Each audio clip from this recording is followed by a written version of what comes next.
If you've been following the news regarding the coronavirus relief package and the $1.9 trillion bill that Biden is trying to get passed, you're likely to come across lots of demands for bipartisanship, partly because Biden claims that he wants to do this in a bipartisan way, and partly because all we keep hearing from reporters who frame the questions is whether or not this is gonna be done in a bipartisan way.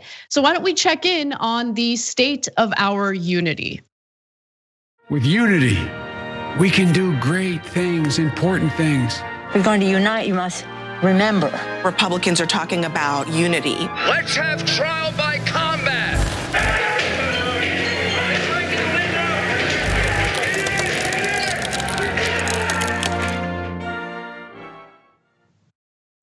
How quickly people forget about Republicans and their behavior just a few weeks ago.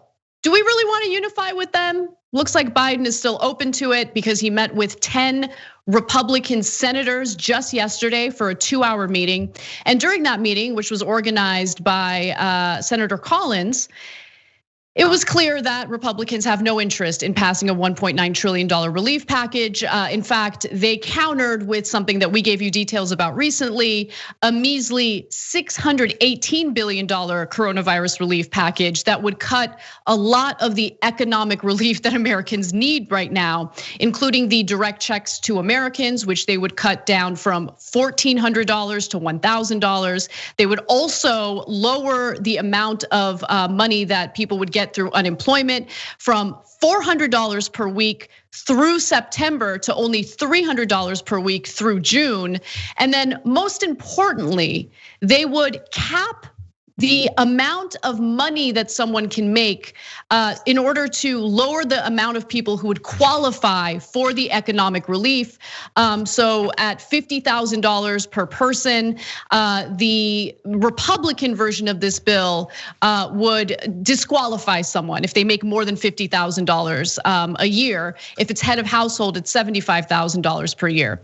Now they left that meeting without any real agreement, which I'm happy about because the Biden administration should stop wasting its time trying to negotiate with people who have no interest in providing economic relief to Americans, which by the way, is very popular with constituents of each political group, whether you're Democrat or Republican, doesn't matter.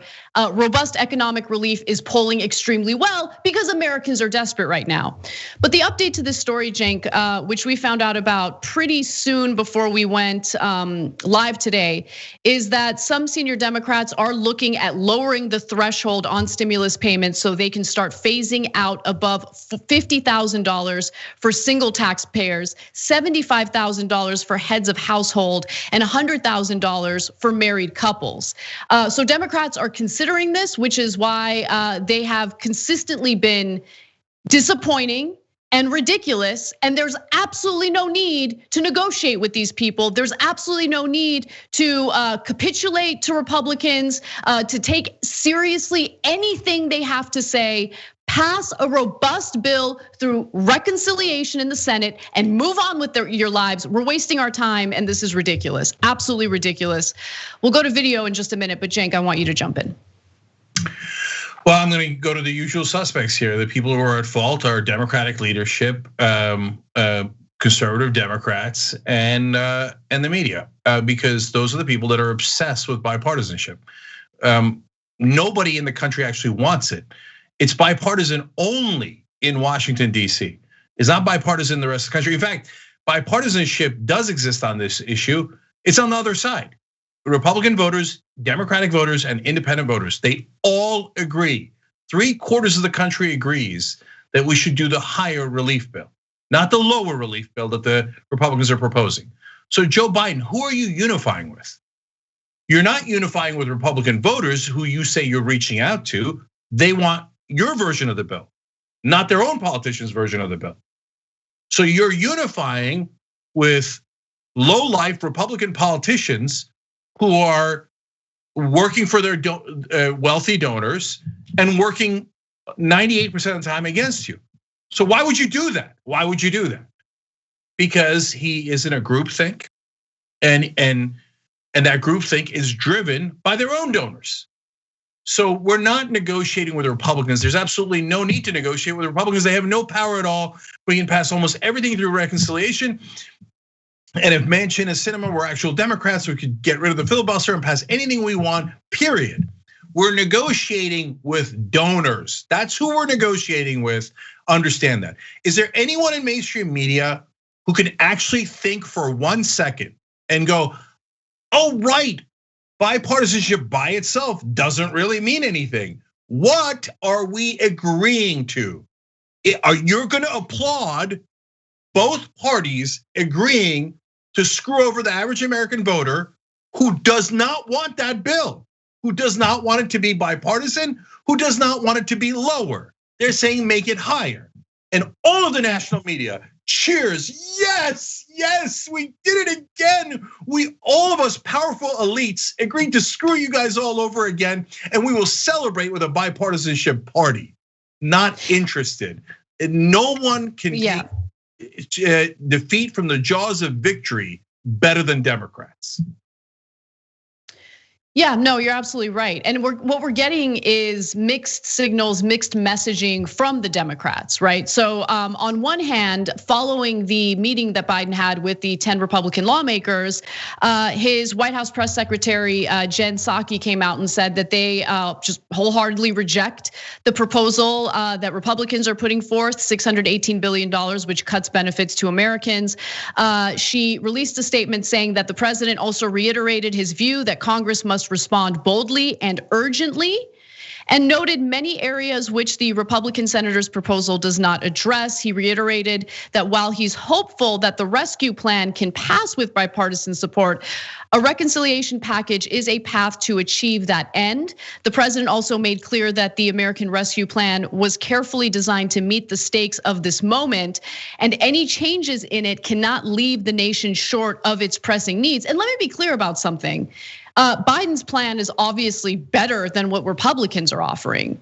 But Biden's plan doesn't go far enough in providing what people actually need, right? We're not talking about reoccurring direct checks to Americans, which, by the way, every other developed country was able to provide, whether you're talking about European Union countries or you're talking about Canada, which has provided 2,000 Canadian dollars to its people every month. I mean, if you really take a step back and you look at the bigger picture, Biden's plan ain't that great. But to try to scale it back further by listening to what Republicans want is absolutely ridiculous. Another sign of mixed messaging comes from Nancy Pelosi and Chuck Schumer, who have already filed budget bills designed to pass through reconciliation, meaning that all they would need is a simple majority in the Senate in order to pass that bill.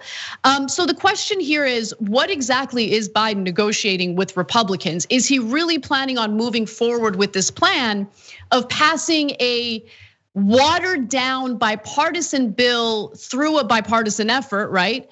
And then later passing a more robust bill through reconciliation. Yeah. And if he does that, I think it's a terrible idea because it does away with the urgency of the situation, right? Republicans are already arguing that they passed a $900 billion stimulus bill not too long ago. So why are we working on another bill now? So why would you provide any more material for that ridiculous argument by passing a skinny bill, which Republicans can point to and say, look, it's a win, we did it, we passed relief.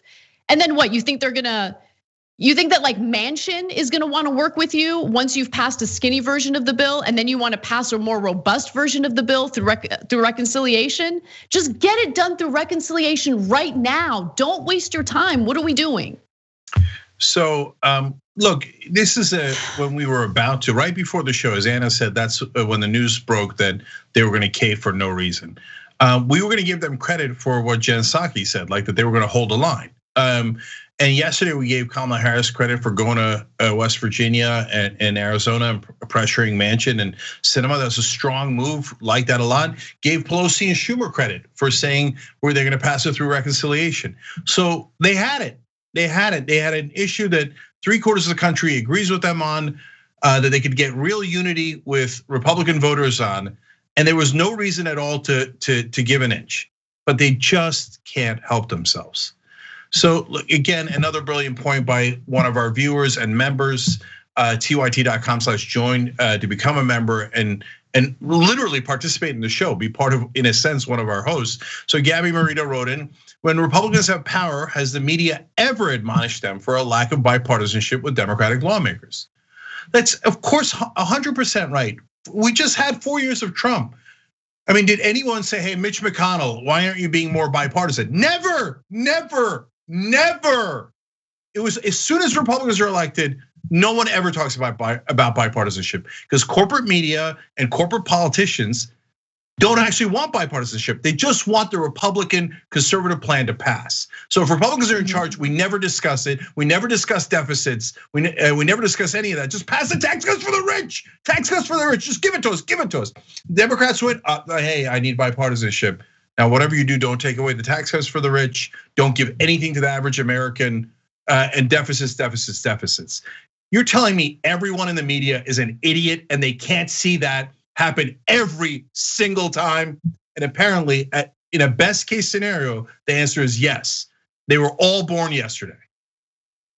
So I do want to go to the video featuring Senator Collins, essentially celebrating her own efforts in, doing this faux bipartisan meeting as if it was meant to actually come up with any type of real agreement. Let's take a look at what she had to say, and then I'll share more details. It was a very good exchange of views. I wouldn't say that we came together on a package tonight. No one expected that in a 2-hour meeting. But what we did agree to do is to follow up and talk further.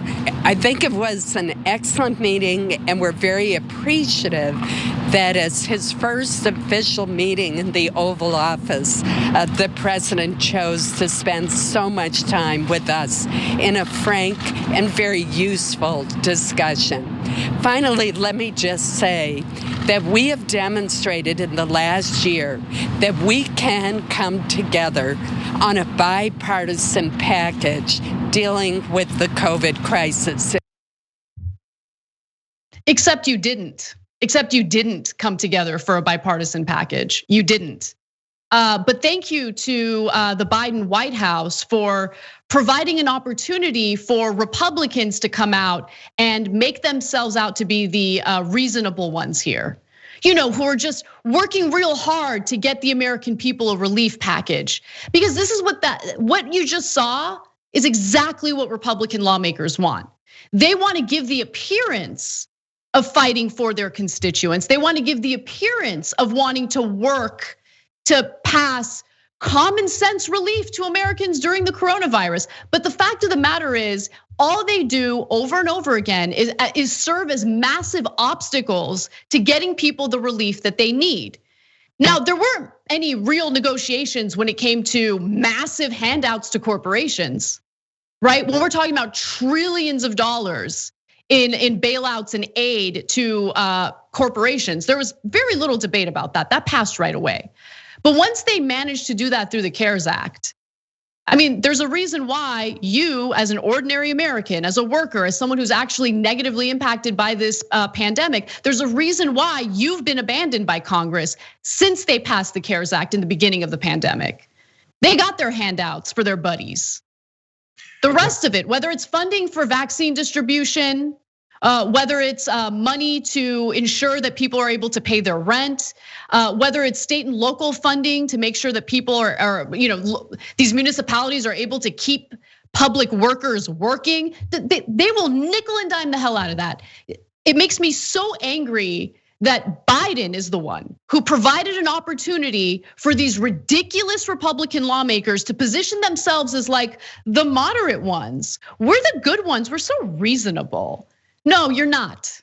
And Collins is not interested in passing a robust coronavirus relief package that Americans need, period.